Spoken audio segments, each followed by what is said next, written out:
Today's Mercedes-Benz interview of the day brought to you by Mercedes-Benz EV. Makes Mercedes-Benz different is, well, it's electric, and it'll get you there. It's what moves you. Learn more at mbusa.com/EQ. He's Joey Votto, free agent, six-time All-Star, won an MVP, 17 years in Major League Baseball, all with the Reds. And here he sits all alone with us. Good morning, Joey. Good morning. So glad to be here. Thanks for having me, Dan. Yeah. How's morale? Well, it's low. It's as low as it gets. Okay. And at this rate, I don't see it getting any better. But I'm on the show, and I'm here to hawk my wares. I'm hopeful that a Dan Patrick push will get me a job. So here I am. Oh, so you might be an analyst. Your days playing are over? Oh, no. No. I'm here to let's get me a baseball job. Oh. Let's play some baseball. Okay. No, not an analyst job. No. Okay. So funny enough, I've had 10 times the analyst jobs over this offseason than I have had any baseball offers. What's the best offer you've received so far from a team? No, just chatter, just talk. No firm offer yet. No. Do you think the beard is helping or hurting you with teams that might be interested in you? It's I don't know if it's making a difference. I can tell you it's a reflection of my emotional state. I feel, last night I was sitting on the couch eating boxes of cookies, watching old Dan Patrick. By the way, Larry Bird's my favorite interview so far. Okay. And I've got cookie crumbs on my stomach, cookie crumbs in my beard. I was thinking, wow, things are going pretty good for me right now. So, yeah. Yeah, but I still look back when Travis Kelce was first taking his shot and with Taylor Swift, and then you were kind of in the on-deck circle. At least, you wanted to maybe take your shot, and now look at those two. What could have been? You could be traveling the world with Taylor Swift right now, and teams would be offering you a job. Yeah, it would be a different version of the simulation, as they say. The new saying from the kids, and but no, I it's just not to be, Dan. It's just not to be. So I see that you have a guitar behind you. Yeah. My that's actually so. I had everything from my Cincinnati house shipped up. I'm in Toronto, Canada. I had everything, all my little trinkets, and then clothing, etc. And I had this guitar down in Cincinnati at the house. It was my late father's guitar. He used to play. And when I was a boy, we went to a guitar store, and I remember vividly, he didn't have any cash in his wallet, and I just happened to have a little bit of cash on me, and I paid for the guitar. Very, very inexpensive guitar, but that was something we shared together at that store, and he played it all the time, and then now I get to have it. So yeah, it just brings back great memories of my father playing Hotel California and singing it, and wanting the family to sing it, and then wanting to go on tour as a family and only playing covers of Hotel California together as a group. Okay. So it would have been either a really, really long show, or a short show. So it just brings back great memories. Could you give me 300 at bats this season?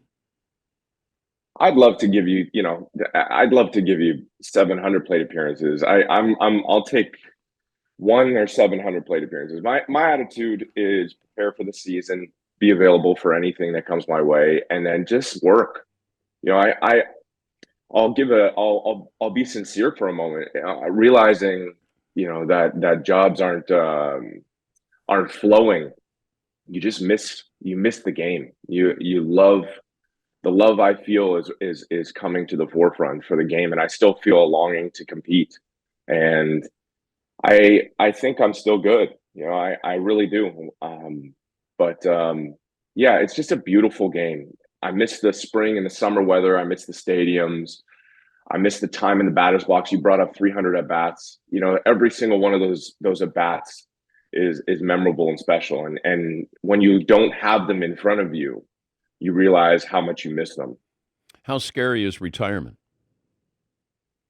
Yeah, I think I think the reason why it's concerning to me is because look, I can't, I refuse to make an excuse about my shoulder injury and its recovery. I refuse to, but I do know it was a factor, and the idea of being this, spirit wandering, the middle earth without that sort of finality to my career is intimidating to me. I feel like I feel like I'm in a bit of there's a possibility that if I don't play again, I'll be in a bit of a purgatory of not having the opportunity to prove to myself it's over, or no, you can still do it and at full strength. And so that's the thing that stands out the most to me. I get excited about the idea of retirement. Traveling, doing some traveling, hopefully starting a family one day, having a consistent routine, but I'm just not there yet mentally, and I've prepared as much as I possibly could have. Yeah, it's sometimes retirement chooses you. You don't choose retirement. And Yeah, right now you have teams by their inactivity are really giving you the message that maybe you don't want to, consume, but it might be the reality that you won't have an opportunity to play again. yeah. To be fair, though, the free agent market has ground to a halt. Last year's Cy Young winner still doesn't have a job.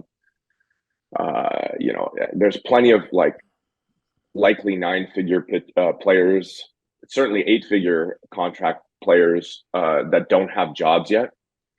I Yeah, I don't know what to say other than you may be absolutely correct. Um, but that's not a language I speak to myself. When I was coming up through the minor leagues, or excuse me, when I was coming up in high school, I remember uh, being outside of a batting cage, and I'm 16, 17 years old, and a boy says to me, what are you going to do after high school? And I said without hesitation, I'm gonna I'm gonna play professional baseball. And he laughed in my face. And he was like, what are you talking about, dude? Give me a break. And that hurt. And then I remember being in the minor leagues and someone asked me, what do how long do you want to play in the major leagues for? And I said, what do you mean? I'm going to win like multiple most valuable players. Um, I just don't operate in a way that I don't think like, um, I'm ready. I don't feel like I have that quit language. And I want someone to, just finish me as far as like, just, I'm trying to think of an appropriate, for this G show, but, just stomp on my skull and finish me. And I'm going to keep fighting all the way to the end sort of thing. So What if the Angels, proverbially, rhetorically, of what if course. the Angels reached out and said, we'll give you the league minimum? I'd have to ask my agent if that's a fair market deal. I don't know enough. I don't know what the market looks like. Well, how important is money as opposed to still being able to put on a uniform? That sweet spot of how important is money? Money does a couple things for you, and I'm not saying like in your bank account. I'm saying it buys you additional at bats because they've invested in you. It buys you leverage. Um, I suppose just playing well solves that, but at no point in time are you ever in a position of power. So as far as like money being a factor, I'm going to let my agent dictate. To be honest with you, I can only speak so much about that. I've had two contracts from the team that drafted me that basically were in the flow of my prime, where you know I negotiated relatively hard but I was never in a position of weakness. And so I don't know. I guess I'm speaking out of turn in terms of what the money, what the dollars mean. Mm-hmm. So forgive me if I'm sounding like I don't know what I'm talking about. I can hear it in your voice. You're normally upbeat. We have fun. It's not You there. asked me retirement questions. You asked me. Yeah, but that's the You know, reality of this. yeah. Like the Yeah. elephant is in the room, and I have to address that there's a real possibility you don't play again. Yeah, there is a real So possibility. these aren't fun questions, but it is my job to ask the real questions. So that's why I ask. Would you be a part of a managerial staff? I have no interest in that. I spent the last, from November 1, we met after when I was in Iceland, and I went on to England and Spain. I had a lovely month trip. But from November 1 until this very day, I mean, after the second I get done with this, I've got my training prep and then my physical therapy again, with the intent on getting to a perfect place physically. I'm not training to be a manager or training to be a front office member or an announcer.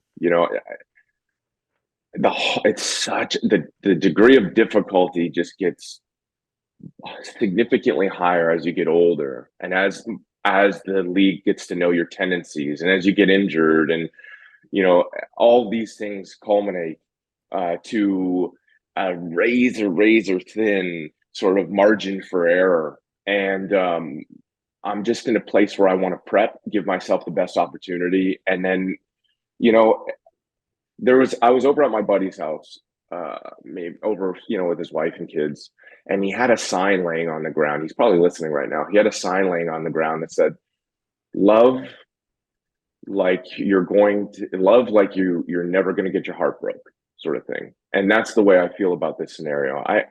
I'm going to go all the way in, and if it gets taken from me, I've had a freaking great run, Dan, a great run, and I've checked every box, achieved every goal, but I feel like my attitude towards this is as healthy as it gets because I've got a new challenge. So I'm not doing it for the money.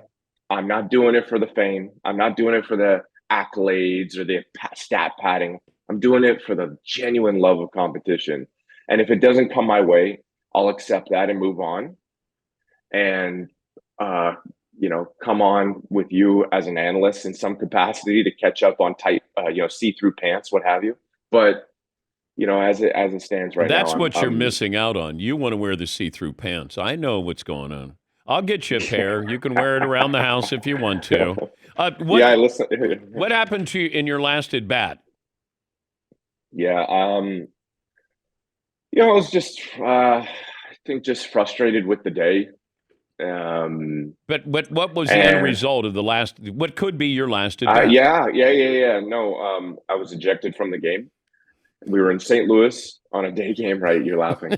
I was in St. Louis on it was a day game, and by the way, St. Louis fans gave me a lovely applause when I walked up to bat. I mean, what generosity! But I remember vividly being in a foul mood when I walked up, ready to compete, and I struck out, went back to the dugout, and I went underneath and I slammed the bat. I was actually quite disappointed that I was so upset that I slammed the bat after the strikeout, and went to the dugout, snagged an iPad, looked at that bat, saw that it was not a strike during the middle of the bat, which is typically when you don't get upset. And I started hollering at the umpire. And he's a great umpire with a steady demeanor, but you can't holler from the bench bullying or just, disrupting the game. And he threw me out. And I ran up to him, and I wasn't even angry. I ran up to him and I go, that ball's inside. This could be my last game. I said those words. This could be the last game. And he said, why'd you get thrown out, Joey? Why did you yell at me? You knew that this was going to prompt an ejection. And I said, yeah. You're right. I'm sorry. All right. Have a good game. Take care. And you see on the video, I touch him on his side or on his arm, and I say, "You're absolutely right. All right. Take care." That was it.